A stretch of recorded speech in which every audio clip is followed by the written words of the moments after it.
here is why day trading will not make you money. In this video, I'm gonna share the 3 major reasons why I stopped trading and start using our said and done strategy that only takes us 30 minutes per week, making consistent cash flow. If you're a new subscriber, my name is Cody A. I'm a 7-figure stock and stock option investor who has been featured on TD Direct Investing in 2022 and will be a repeated guest speaker again on May the 9th, 6 p.m. 2023. So stay tuned. And here's the first reason why you will make less money when you're day trading. No one can predict the short-term price movement. Not even the Warren Buffett, which is one of the best investors of all time, say that.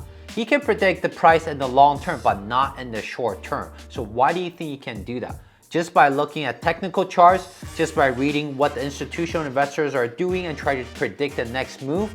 Yes, that could be right. But how much time do you have to put into that? And how much more variable that's out of your control? So when things go out of your control due to the natural variation, because you might be thinking the market will go up, I might be thinking the market will go down and have more money than you, and I'll push you over in the short term. So you might be wrong, but eventually right at the end of the day. But during that intraday, you are getting smashed and losing money, hitting all your stop loss. So you might be thinking you are gaming the market, you might get a few wins in a row, but eventually when you lose to the natural volatility of the market, you will lose big. Second, when you're trading very frequently, you are not making yourself rich. You are making the broker you are using rich. Take the fees of the most well-known brokers in Canada. That's where I'm from. To make an option trade at the major banks, it costs you between $10 to $15 per trade just to get in, and another $10 to $15 to get out. So if your profit is $100, it already take away 20 to 30% off your profit. So if you're doing that very frequently, assuming that you are making money, you're only making 70 to 80% of the money you should be making. And that is assuming that you are right most of the time. You have to take into account that how much is your hourly worth, right? So you put in that much time, put in 8 hours per day, right? If you want to be successful at day trading, you really have to study the market even before the market opens, right? Spend a few hours, and while the market is open, even though you say, hey, I only day trade for a 30-minute, but technically your mind is still there. It's still stressful not to look at it. So you couldn't focus on anything else. That is your opportunity cost, right? And after the market closed, if you want to be good at it, you really have to reflect on what you have done during the day and write the reports and making sure that every single move that you have done is according to your plan. If not, what are you going to do next time and hold yourself accountable? Does this sound human at all? The third and the last point that day trading will not work is day traders often cut short on profits. What do you mean by that? Imagine you give a kid a piece of chocolate in front of them. They say, if you don't eat this in an hour, sitting here watching that chocolate, I'll give you another chocolate in an hour.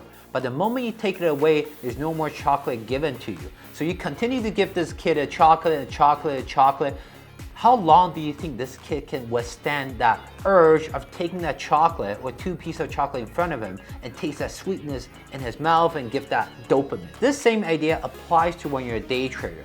In order to be successful at day trading, you need to have the control and the discipline to cut short on your losses. If you have a small losses, you set in a 1 to 2% stop loss, you have to stick to it. But on the side where you're making money, you have to keep watching the profit keep ticking and not taking the profit off the table. Because what happens is that if you take the profit off the table too frequently, the money that you make from taking the profits will get wiped out by all the frequent losses you take, even though they're so small. Because the profit you take is not frequent enough and it's too small to offset all the losses you have been taking frequently by hitting the stop loss. So it is taught that you have to keep your winners keep running and cut your losers short. But in real life, how many people will be able to do that? Just think about that kid, right? How many people can sit there and watch your profit keep rolling and coming back down and lost the money they did not have and wait for it to go back up again, right? If you have a good mechanism and you can stick to your discipline, yes, it will happen. But for most people, it's just so hard because you're fighting against human nature. In conclusion, day trading is just against human nature, and the moment you let your guard down, you will start losing money. So if you're someone who never tried day trading and want to make consistent cash flow, or if you're someone who has tried day trading and never have success, but you want a consistent cash flow, feel free to check out my free Facebook group in the description. There are thousands of people in there, and I provide a lot of free content to help you to get that consistent cash flow.